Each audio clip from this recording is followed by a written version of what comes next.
In the autumn of 2021, Maritime Museum curator Dr. Alexandra Fleming discovered a remarkable daguerreotype while organizing the archives of the defunct Hartwell Maritime Institute in Boston, Massachusetts. The image, dated September 15, 1850, represented one of the earliest known photographs of a steamship at sea, the merchant vessel Atlantic Dawn, captured during her maiden voyage from Liverpool to New York. What should have been a routine addition to the museum's collection of early maritime photography became something far more mysterious when Dr. Fleming examined the image under high-powered magnification. There, ghostly and translucent against the morning mist on the distant horizon, was the unmistakable silhouette of a three-masted sailing ship that appeared to be sailing directly through or alongside the modern steamship, its ethereal form barely visible but undeniably present in the photographic plate. The discovery sent shockwaves through the maritime history community, not only because of the photograph's historical significance as an early example of sea photography, but because of what it might document about one of the North Atlantic's most enduring maritime mysteries. Dr.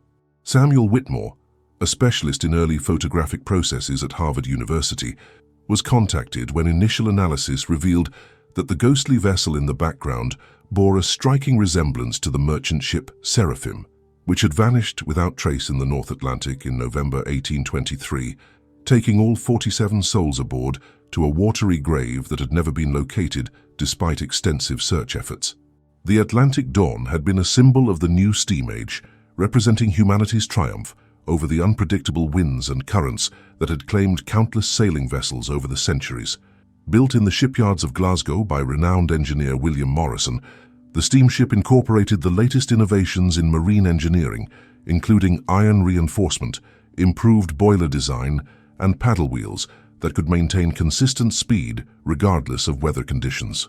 Her maiden voyage had been celebrated as marking the beginning of reliable transatlantic passenger service that would finally make ocean travel safe and predictable. The vessel's construction had represented a massive investment in the future of maritime transportation, with her owners, the Atlantic Maritime Company, spending nearly $45,000 on the most advanced engineering available in 1850.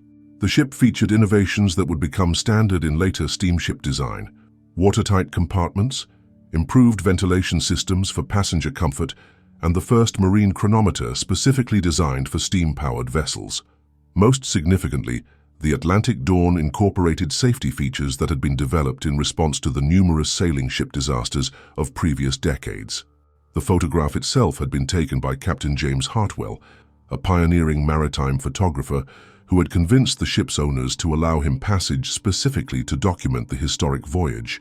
Using the daguerreotype process developed by Louis Daguerre, Hartwell had managed to capture one of the first successful photographs ever taken aboard a moving vessel at sea, overcoming the technical challenges of long exposure times, camera stability, and the corrosive effects of salt air on photographic equipment. The resulting image was considered a masterpiece of early photography, showing the Atlantic Dawn cutting through moderate swells under partly cloudy skies. Captain Hartwell's equipment had been specially modified for maritime use, with his camera mounted on a gyroscopic stabilizer of his own design that compensated for the ship's movement during the lengthy exposure times required by daguerreotype photography. The photographic plates had been treated with additional protective coatings to prevent damage from salt spray, while his portable darkroom had been constructed with moisture-resistant materials that could maintain the precise chemical conditions necessary for successful image development aboard a rolling vessel. Dr. Whitmore's analysis of the daguerreotype using modern digital enhancement technology revealed details that had been invisible to 19th-century examination methods. The ghostly sailing ship appeared to be superimposed over the horizon, its three masts and distinctive hull configuration clearly visible despite the translucent quality that made it appear more like a mirage than a solid vessel. Most remarkably, the spectral ship seemed to be sailing in perfect parallel with the steamship, maintaining the same heading and approximate speed despite the apparent impossibility of its presence. Advanced photographic analysis confirmed that the image had not been manipulated using any technique available in 1850. The daguerreotype process created images directly on silver-coated copper plates through chemical reactions that could not be altered after development. Spectroscopic analysis of the plate revealed no evidence of double exposure, overlay, or any other form of manipulation. The ghostly vessel appeared to have been present at the moment of the photograph's creation, captured by the same light and atmospheric conditions that recorded the steamship and surrounding seascape.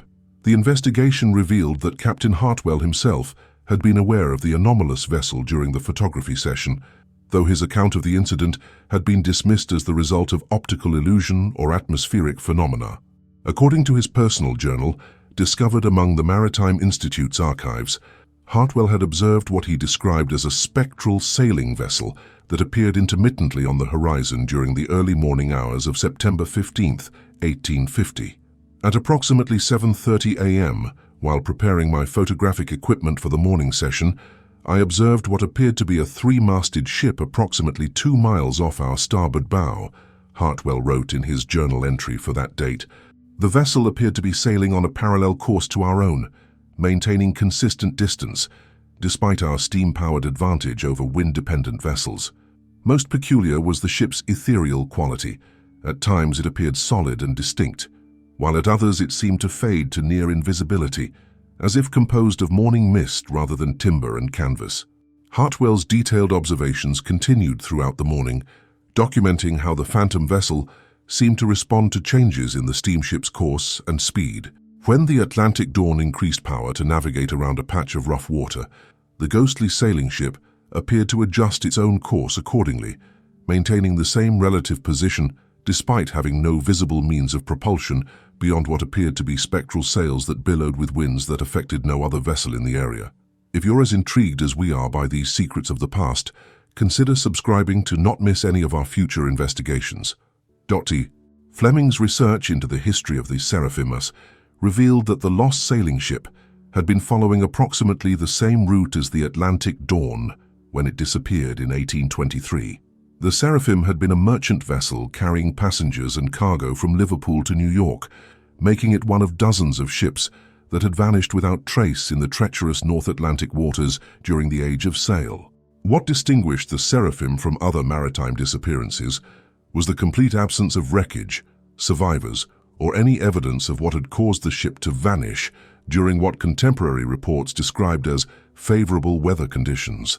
The Seraphim had been commanded by Captain Erasmus Blackwood, a veteran mariner with 30 years of North Atlantic experience who was known for his cautious navigation and exceptional seamanship. The ship had departed Liverpool on October 15, 1823, with a full complement of passengers and crew, carrying textiles, manufactured goods, and personal possessions for emigrants seeking new lives in America. Among the cargo were several crates of books and manuscripts being transported by Irish scholars who hoped to establish cultural institutions in the New World. The investigation expanded to include research into other reported sightings of phantom vessels in the North Atlantic, particularly those that might correspond to the Seraphim or other ships lost in the same general area. Maritime records from the 19th and early 20th centuries contained numerous accounts of spectral ships observed by passing vessels, typically described as translucent or semi-visible sailing ships that appeared to be sailing alongside or near contemporary vessels before fading from view. One of the most detailed accounts came from the log of the merchant steamer Providence, whose captain had reported encountering a ghostly three-masted vessel during a crossing in April 1864. According to Captain William Thompson's log entry, the phantom ship had appeared off the starboard bow at dawn, sailing in perfect formation with the Providence for approximately 30 minutes before gradually fading from view. Most remarkably, Captain Thompson had noted that the ghostly vessel appeared to be flying signal flags that spelled out Seraphim, though the flags themselves seemed to be made of luminous mist rather than fabric. The Providence encounter had been witnessed by multiple crew members and several passengers, all of whom provided consistent accounts of the phantom vessel's appearance and behavior. First Mate Thomas Morrison had noted that the ghost ship's sails appeared to be filled with wind that was not affecting any other vessels in the area, while passengers had reported seeing what appeared to be human figures moving about the spectral vessel's deck, though their features were too indistinct to identify. Dr. Whitmore's investigation revealed that similar sightings had been reported with remarkable consistency throughout the 19th century, typically occurring in the same general area of the North Atlantic where the Seraphim had vanished. Ship's logs from dozens of vessels contained references to encountering a spectral three-masted vessel that matched the general description of the lost merchant ship. The sightings followed a consistent pattern: appearance at dawn or dusk during favorable weather conditions, parallel sailing for a brief period, and gradual fading until the phantom vessel disappeared entirely. The research revealed that the Seraphim had been carrying an unusually diverse passenger manifest at the time of its disappearance, including several prominent families emigrating to America and a group of Irish scholars who were transporting a collection of ancient manuscripts and artifacts to establish a library in New York. Among the passengers had been Dr. Cornelius O'Brien, a Celtic scholar who had spent years collecting manuscripts that documented pre-Christian spiritual traditions and maritime folklore from Ireland and Scotland.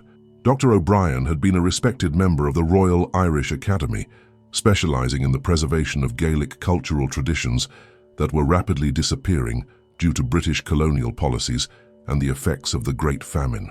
His collection of manuscripts represented decades of research into Celtic spiritual practices, including beliefs about the relationship between the living and the dead, the spiritual significance of sea voyages, and rituals that were believed to provide protection during dangerous journeys. Dr. Fleming's investigation into O'Brien's background revealed that he had been particularly interested in Celtic beliefs about the spiritual significance of sea voyages and the concept of vessels that could exist simultaneously in the physical and spiritual realms. O'Brien's writings, preserved in Irish university archives, described ancient traditions that viewed certain ships as being blessed or cursed in ways that allowed them to transcend the normal boundaries between life and death, continuing to sail the seas as spiritual vessels long after their physical forms had been destroyed. The research revealed that O'Brien had been traveling to America not only to establish a library, but also to meet with Native American spiritual leaders who preserved similar traditions about the relationship between the physical and spiritual worlds.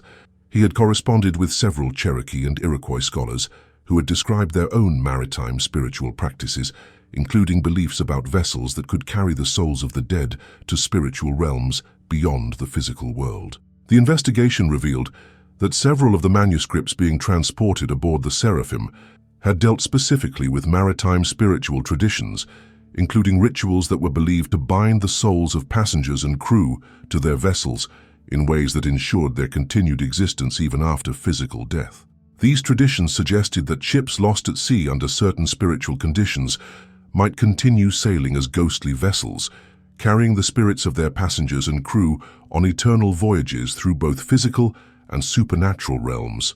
Contemporary accounts from survivors of other shipwrecks in the same area had described seeing a phantom three-masted vessel during their rescue, typically appearing when hope seemed lost and serving as a harbinger of salvation rather than doom. Several 19th century rescue operations had been guided by sightings of a ghostly sailing ship that led rescue vessels to survivors who might otherwise have perished. The phantom vessel seemed to serve as a guardian spirit for those lost at sea, appearing when its supernatural intervention could save lives. The investigation revealed that the area where the Seraphim had vanished was known among sailors as the Devil's Triangle, a region of the North Atlantic where unusual weather patterns, magnetic anomalies, and supernatural phenomena had been reported for centuries. Ships traversing this area frequently experienced compass deviations, unusual atmospheric effects, and sightings of phantom vessels that could not be explained by conventional navigation or meteorology. Dr. Whitmore's analysis of the photographic evidence suggested that the 1850 daguerreotype might represent the first successful documentation of a phenomenon that had been observed for decades but never adequately recorded. The photograph provided unprecedented visual evidence of what maritime folklore had described as ghost ships, vessels that continued to exist in a supernatural state after their physical destruction, sailing eternally through both natural and spiritual dimensions. The investigation revealed that the Atlantic Dawn's maiden voyage had been deliberately scheduled to follow the same route as the vanished Seraphim, partly as a symbolic demonstration of steam power's superiority over sail, but also because the shipping company wanted to investigate reports of phantom vessel sightings in the area. Several passengers aboard the steamship had been relatives of those lost on the Seraphim, seeking closure regarding their family members' fate or hoping to witness the supernatural phenomena that had been reported by other vessels. Among the passengers was Margaret O'Brien, the daughter of the Celtic scholar who had perished aboard the Seraphim. Margaret had spent 27 years researching her father's disappearance and had booked passage on the Atlantic Dawn, specifically hoping to encounter evidence of the phantom vessel that might carry her father's spirit. Her personal diary, discovered among family papers donated to Boston College, contained detailed observations about the morning when Captain Hartwell's photograph was taken. At dawn on September 15th, I stood on the steamship's deck and witnessed what I can only describe as a miracle, Margaret wrote in her diary entry. Through the morning mist, I clearly saw the familiar silhouette of a sailing vessel that I recognized from countless childhood drawings and descriptions as the Seraphim. The ship appeared to be sailing alongside our steamer, and for a brief moment, I was certain I could see figures on her deck, passengers and crew members who seemed to be observing our passage with expressions of peaceful contentment rather than distress. Margaret's detailed observations provided crucial corroboration for Captain Hartwell's photographic evidence and his personal accounts of the morning's supernatural events. She described seeing what appeared to be her father standing near the phantom vessel's mainmast, his distinctive figure recognizable despite the ethereal quality of his appearance. Most remarkably, Margaret claimed that the ghostly passengers had seemed aware of the steamship's presence and had appeared to be waving or gesturing in greeting rather than displaying signs of distress or supernatural torment. As we delve deeper into these mysteries, we invite you to join our community of explorers of the inexplicable. Subscribe and become part of the search for truth. Margaret's account corroborated Captain Hartwell's observations and provided additional details that had not appeared in his journal. She described seeing what appeared to be passengers on the phantom vessel's deck, including a tall figure standing near the mainmast who bore a striking resemblance to her father. Most remarkably, Margaret claimed that the ghostly passengers had seemed aware of the steamship's presence and had appeared to be waving or gesturing in greeting rather than displaying signs of distress or supernatural torment. Dr. Fleming's research into Celtic maritime traditions revealed that the type of spiritual preservation described in the manuscripts aboard the Seraphim was believed to create a form of existence that transcended ordinary concepts of life and death. According to these traditions, individuals who died at sea while participating in properly conducted spiritual rituals could continue existing as conscious entities aboard phantom vessels that sailed between the physical and spiritual worlds. The Celtic traditions described elaborate rituals that could be performed aboard vessels facing imminent disaster, ceremonies that were designed to bind the souls of passengers and crew to their ship in ways that would allow their continued existence even after physical death. These rituals required the participation of knowledgeable practitioners who could invoke the protection of ancient sea deities while preparing the souls of those aboard for transformation into spiritual entities. The investigation revealed that Dr. O'Brien had apparently conducted such rituals aboard the Seraphim during the ship's final voyage, possibly in anticipation of the disaster that would claim the vessel. Passenger accounts from the ship's early days at sea had described O'Brien leading evening gatherings where he shared Celtic stories and conducted ceremonies that were described as blessings for safe passage. These rituals may have created spiritual conditions that allowed the ship and its occupants to continue existing in supernatural form after their physical destruction. According to Celtic maritime folklore, successful completion of these protective rituals required specific conditions including the voluntary participation of all souls aboard the vessel, precise timing coordinated with celestial events, and the presence of sacred objects that could serve as anchors for the spiritual transformation. The manuscripts being transported aboard the Seraphim apparently included several such sacred items, including a silver chalice that had been blessed by Celtic priests and was believed to possess the power to facilitate communication between the physical and spiritual worlds. Modern maritime archaeologists consulted during the investigation confirmed that no trace of the Seraphim's physical remains had ever been located, despite extensive searches of the North Atlantic seafloor. The complete absence of wreckage was unusual, even for ships lost in deep water, suggesting that the vessel might have been destroyed so thoroughly that no identifiable debris remained. or that it had been preserved in some form that conventional search methods could not detect. Dr. Whitmore's analysis of oceanographic data revealed that the area where the seraphim had vanished was characterized by unusual deep-water currents and magnetic anomalies that had puzzled marine scientists for decades. The region appeared to be a convergence point for multiple oceanic systems, creating conditions that might enable unusual phenomena, including the preservation of organic materials or the manifestation of electromagnetic effects that could influence photographic equipment.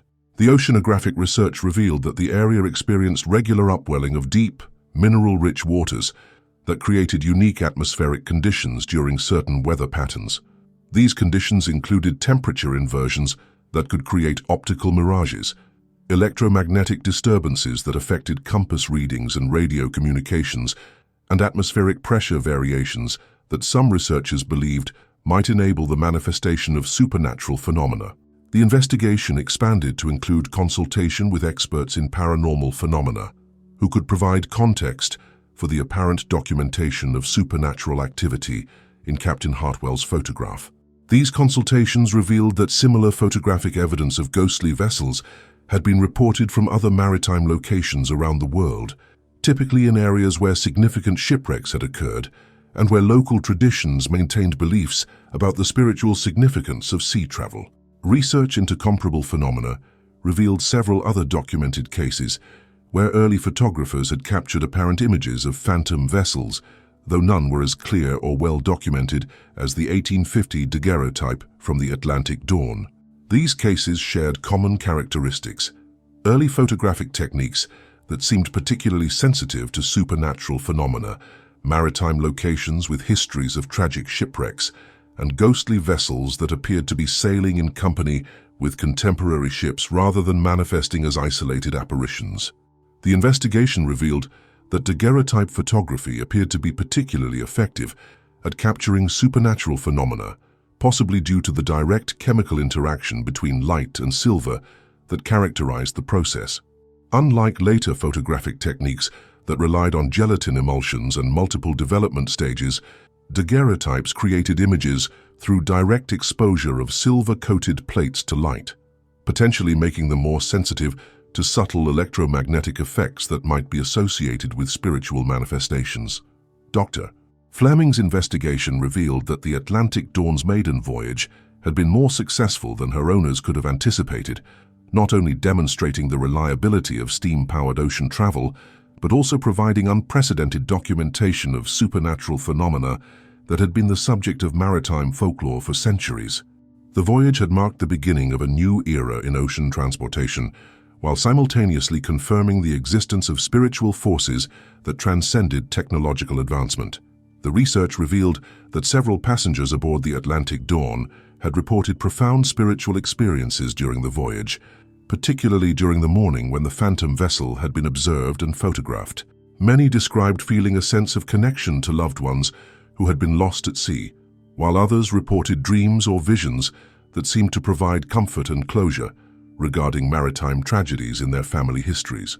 Among these passengers was Thomas Brennan, whose grandfather had been lost aboard a merchant vessel that had disappeared in the same general area as the Seraphim. Brennan's diary, discovered among family papers in Ireland, described experiencing vivid dreams during the night before the phantom ship sighting, dreams in which his grandfather appeared to him as a young man serving aboard a sailing vessel that was inhabited by the spirits of many who had been lost at sea. The investigation revealed that Captain Hartwell had continued his maritime photography career for several decades following the historic voyage, but he had never again captured images of supernatural phenomena despite actively seeking such opportunities. His subsequent work focused on documenting the transition from sail to steam power, creating a visual record of maritime technological change that complemented his unexpected documentation of spiritual phenomena. Hartwell's later journals revealed that he had become obsessed with understanding the supernatural implications of his 1850 photograph, conducting extensive research into maritime folklore, Celtic spiritual traditions, and the scientific principles that might explain how phantom vessels could manifest in the physical world. He had corresponded with scholars, psychic investigators, and maritime historians in an unsuccessful attempt to find rational explanations for what he had witnessed and recorded. Modern attempts to locate and photograph the phantom vessel using contemporary maritime technology had produced inconclusive results. Several research expeditions to the area where the Seraphim had vanished had reported radar contacts and sonar readings that suggested the presence of a large vessel, but visual confirmation had remained elusive. The phantom ship seemed to appear only under specific atmospheric and lighting conditions that were difficult to predict or replicate. The modern investigations had employed advanced detection equipment, including underwater sonar arrays, electromagnetic field detectors, and digital cameras equipped with sensors capable of detecting infrared and ultraviolet light spectrums that might reveal supernatural phenomena invisible to human perception. Despite these technological advantages, none of the contemporary investigations had succeeded in capturing clear evidence of the phantom vessel's continued existence. Dr. Whitmore's final analysis of the 1850 daguerreotype concluded that it represented genuine documentation of supernatural phenomena that challenged conventional understanding of the relationship between physical and spiritual existence. The photograph provided evidence that certain tragic events could create conditions where the boundary between life and death became permeable, allowing for the preservation of human consciousness in forms that transcended physical destruction. The investigation revealed that the Seraphim and her passengers had achieved a form of immortality that allowed them to continue their intended voyage indefinitely, existing as spiritual entities aboard a phantom vessel that could manifest in the physical world when conditions were favorable. The ghost ship served as both a memorial to those lost at sea and a demonstration of the human spirit's ability to transcend physical limitations through faith, love, and spiritual preparation. The research had broader implications for understanding the relationship between consciousness and physical reality, suggesting that human awareness might be capable of existing independently of physical form under certain conditions.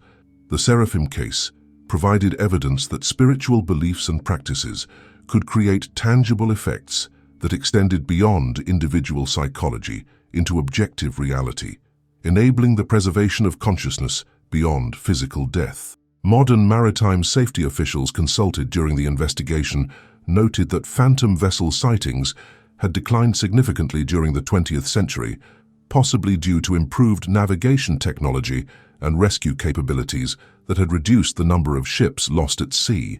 However, the Seraphim continued to be reported occasionally by vessels traveling in the area where the original ship had vanished, suggesting that the phantom vessel remained active despite the passage of more than 2 centuries since its disappearance. The investigation revealed that the phenomenon of ghost ships might represent a natural spiritual mechanism for providing comfort and guidance to those facing maritime dangers, with phantom vessels serving as guardian spirits that appeared when their intervention could save lives or provide solace to the grieving. The Seraphim and similar ghost ships could represent manifestations of collective human consciousness that transcended individual death to serve the broader needs of maritime communities. Dr. Fleming's research revealed that the 1850 photograph had broader implications for understanding the nature of consciousness and the relationship between spiritual belief and physical reality. The image suggested that human consciousness might be capable of existing independently of physical form under certain conditions, and that strong spiritual beliefs could create tangible effects that extended beyond individual psychology into objective reality. The investigation revealed that several of the families who had lost relatives aboard the Seraphim had reported continued contact with their deceased loved ones through dreams, visions, and other forms of spiritual communication that persisted for generations after the original tragedy. These contacts typically conveyed messages of comfort and reassurance, suggesting that the passengers and crew of the phantom vessel had found peace in their supernatural existence rather than suffering eternal torment. The case also demonstrated the importance of early photographic technology in documenting phenomena that might not be visible to contemporary digital imaging systems. The daguerreotype process appeared to be particularly sensitive to supernatural manifestations, possibly due to its direct chemical interaction with light that allowed for the capture of subtle effects that modern electronic sensors might filter out or fail to detect. In her concluding analysis, Dr. Fleming reflected on the profound implications of Captain Hartwell's photograph for understanding maritime history and the human response to tragedy at sea. The image provided evidence that the ocean continued to hold the spirits of those who had been claimed by its depths, and that love and faith could enable the dead to maintain connections with the living across the boundaries of physical existence. The story of the 1850 ghost ship reminds us that the sea holds mysteries that extend far beyond the physical realm, and that human consciousness may be capable of transcending death when supported by strong spiritual beliefs and deep emotional connections. The phantom vessel captured in Captain Hartwell's daguerreotype continues to sail the North Atlantic as a testament to the power of love to overcome even the finality of death, carrying the souls of the lost on an eternal voyage toward their intended destination. Perhaps most remarkably, the ghost ship serves as a bridge between the age of sail and the steam era, demonstrating that technological advancement cannot eliminate the spiritual dimensions of human experience. The seraphim and her ethereal passengers represent the enduring power of hope and faith to create realities that transcend the limitations of physical existence, offering proof that some voyages continue long after their ships have vanished beneath the waves.